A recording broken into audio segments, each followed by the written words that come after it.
అన్న నమస్తే. నమస్తే అన్న. నమస్తే. ఏం పేరన్నా? శ్రీను నాయక్, ఏ ఊరు? సార్లరావులపల్లి, పోతుబండ తండ. అయితే ఎలక్షన్లో నిలబడ్డారా మీరు? అవును, గెలిచిరా? గెలిచిన. ఎట్లా? ఏక ఏక ఏకగ్రీయంగా గెలిచిన. ఏకగ్రీవం గెలిచిరు. అవును, ఆ, అందరూ నామినేషన్ వేసారు. నలుగురు నామినేషన్ వేస్తే ఇక అందరు విత్డ్రా చేసుకొని నన్ను ఇనానిమస్గా ఎన్నుకున్నారు.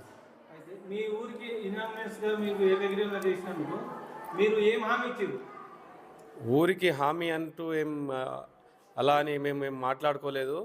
అందరూ నామినేషన్ వేసిన తర్వాత వాళ్ళు నామినేషన్ ఉపసంహరించుకున్నారు.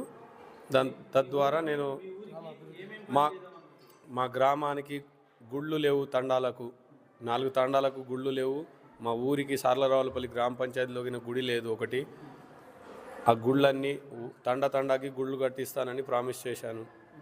మళ్ళీ సార్లరావులపల్లిలో ఒక హనుమాన్ టెంపుల్, ఇంకో అమ్మవారి టెంపుల్, పోచమ్మ గుడి కట్టిస్తానని హామీ ఇచ్చాను. అవన్నీ చేస్తాను కంపల్సరీ. సంక్షేమ పథకాలు, లైట్లు మా దగ్గర లైట్లు కరెక్ట్గా లేవు. మారుమూల గ్రామం ఇది. ఆ లైట్లు మంచిగా చేసుకోవాలి, కొన్ని రోడ్లు చేసుకోవాలి.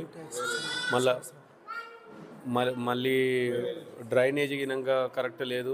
ఆ డ్రైనేజీ వ్యవస్థను మార్చుకొని కొత్త డ్రైనేజీ మార్చుకుంటాము. మళ్ళీ ప్రతి ఒక్కరికి పింఛన్ రాలేదు చాలా 10 సంవత్సరాల నుంచి. ఆ పింఛన్లకు వచ్చేటట్టుగా నా వంతు ప్రయత్నం చేస్తాను. రేషన్ కార్డు లేని వాళ్ళకి రేషన్ కార్డు వచ్చేటట్టు చూసుకుంటాను. ప్రతి ఒక్కరికి ఏ అవసరం వచ్చినా, ఏ ఆపద వచ్చినా అందరికీ అండగా ఉంటా అని హామీ ఇచ్చి అండగా ఉంటాను. నన్ను ఆశీర్వదించి గెలిపించినందుకు మా గ్రామ ప్రజలకందరికీ శిరస్సు వంచి పాదాభివందనాలు తెలియజేస్తూ ఉన్నాను. మా కిచ్చెన్న గారి లక్ష్మారెడ్డి, మా ఇన్ఛార్జి కేఎల్ఆర్ గారికి నా కృతజ్ఞతలు. నన్ను గుర్తించి నన్ను సర్పంచ్ అభ్యర్థిగా ఎన్నుకొని నిలబడమని నన్ను సహకరించినందుకు ప్రతి ఒక్కటి నాకు అండగా ఉన్నాడు. ఆయనకు నా పాదాభివందనాలు తెలియజేసుకుంటున్నాను. అలాగే కాంగ్రెస్ గవర్నమెంట్ ఉన్నందుకు నేను కాంగ్రెస్ అభ్యర్థిగా నిలబడ్డాను.